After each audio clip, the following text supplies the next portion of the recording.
After writing my account of an horrific experience I had as an 8-year-old child, many have encouraged me to speak about the aftermath. I've been hesitant to do so, as I have felt unsettled since I broke my silence. Sleep has not come easy to me these last few nights. My skepticism, however, remains resilient, and as such, I will tell of what I experienced in the other room.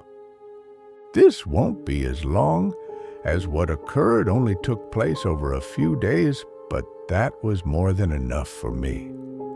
If you recall, after that unwelcome nightly visitor left me, I was moved into another bedroom a year later. This room was much larger than the previous one and had a warm and welcoming atmosphere to it. Some places feel bad. The room before felt foul, but this one did not. Thankfully, I was given a normal bed. The previous one was taken apart and thrown out. A welcome sight, I might add. I loved my new room. I enjoyed the space for all of my toys. I was happy that the place was large enough to have my friends drop by. But most of all, I was relieved to just be out of that uneasy, foreboding part of the house. On the first night, I slept more soundly than I had done for a long, long time. Of course, I still moved my bed several feet from the wall. I told my mother that I and my friends liked to use the gap between the bed and wall as a hiding place when we were playing. I awoke the next day feeling refreshed and relaxed. As I lay there watching some of my favorite cartoons on a small portable television, I noticed something odd. An old, dark brown armchair, which had always been there, sat at the foot of my bed, large and looming. It was frayed and worn, having been given to us as part of a suite by my cousin, but it had been used many times even by then. The chair itself was not unusual, but what unsettled me was that I could have sworn that before I had went to sleep, the chair had been facing away from the bed. Now, in the cold light of day, the chair was facing me. I assumed one of my parents had moved it while I slept, probably looking for something which had been left there before we switched rooms. The second night was not as restful. It was around 11 p.m., and I could hear my parents' television from the other side of the house. The room was largely in darkness, the only illumination an orange hue drifting through my window from the streetlights outside. I lay there, content,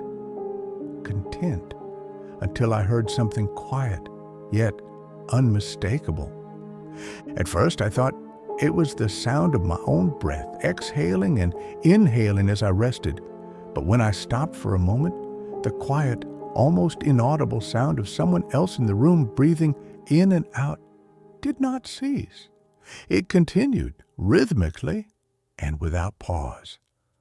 I lay there in the darkness.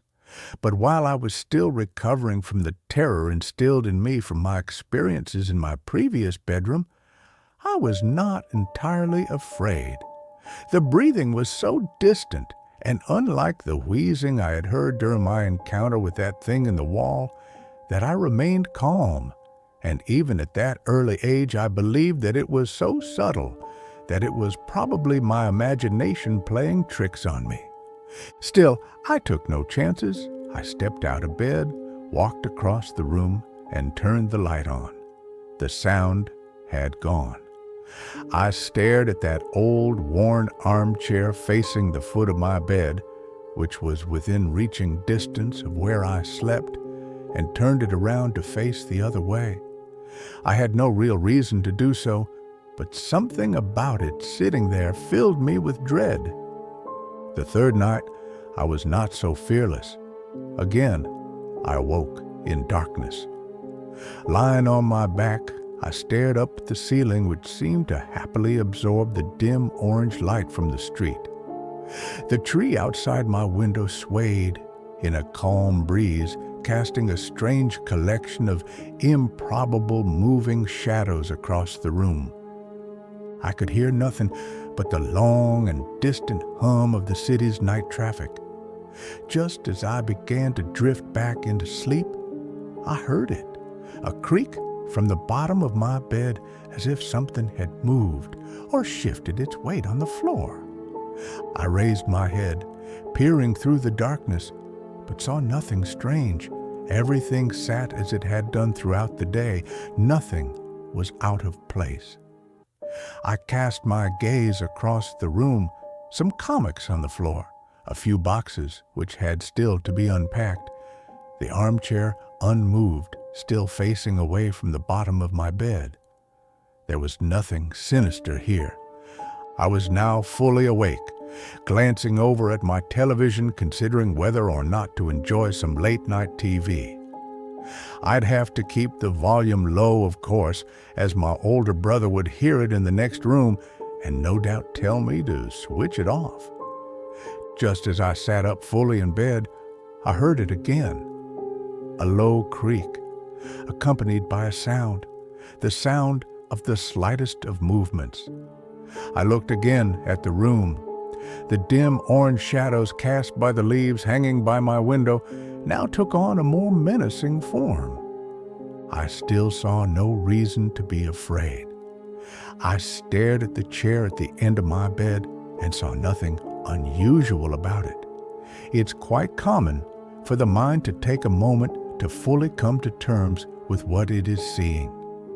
It takes time to put the full horror of what is in front of you together into a moment of cold, bitter realization.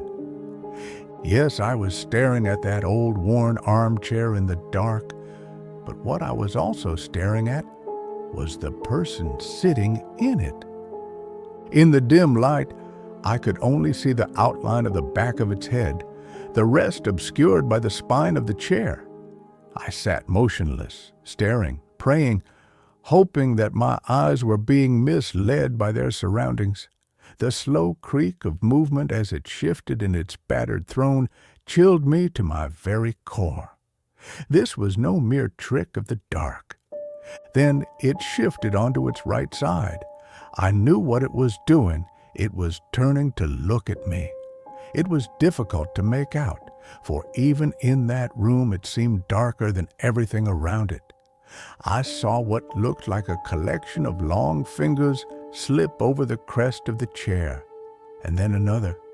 The room was silent, but for the sound of this thing shuffling in its seat and the crash of my racing heart. At first I could only make out the outline of its forehead, but then it began to rise up, revealing two pinpoints of light in the dark recesses of its deeply set eye sockets. It was staring at me. I screamed, and within a moment, my brother and mother came into the room, switching the light on, asking if I'd had another bad dream. I sat speechless, barely acknowledging them, staring intently at the now empty armchair. I was only in that room for another few days before we suddenly moved. I saw nothing for the remaining nights, except for my last sleep in that room, where I awoke to the warm air of something breathing into my ear. I jumped out of bed, turning the light on. The slow, rhythmic breath of something unseen remained louder than before.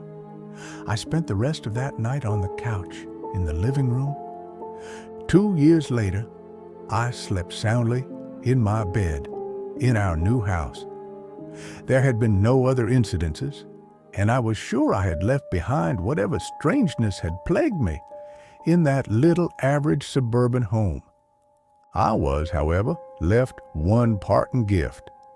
My tormentors, and in my opinion, the watcher in that armchair was a different entity to the thing in the elongated room, had one last surprise in store for me. Like an animal claiming its territory, I was not entirely out with their grasp. For one last terrifying moment, I felt the presence of those things. I lay there sound asleep, 2 years since those horrifying experiences, I was in the throes of a nightmare and suddenly, happily found myself awake, safe and sound, in my bed. The room was darker than usual. I breathed a sigh of relief as one does when waking from a nightmare, but the room was so dark. I could see nothing at all, as if something had snuffed out the light. I chuckled to myself, realizing that I must have pulled my blanket up and over my face while sleeping. The cotton blanket felt cool against me, but the air was a little too warm, almost stifling. Just as I was about to remove the blanket for some air, I heard it. For the last time I heard it. The rhythmic breathing of the watcher at the end of my bed. Fear gripped me, followed by anger and despair. Why could I not be left alone? I then did something most peculiar. I decided to speak to it. Perhaps this thing did not mean to harm me. Perhaps it was unaware of the terror it had caused. Surely a young boy deserved some mercy.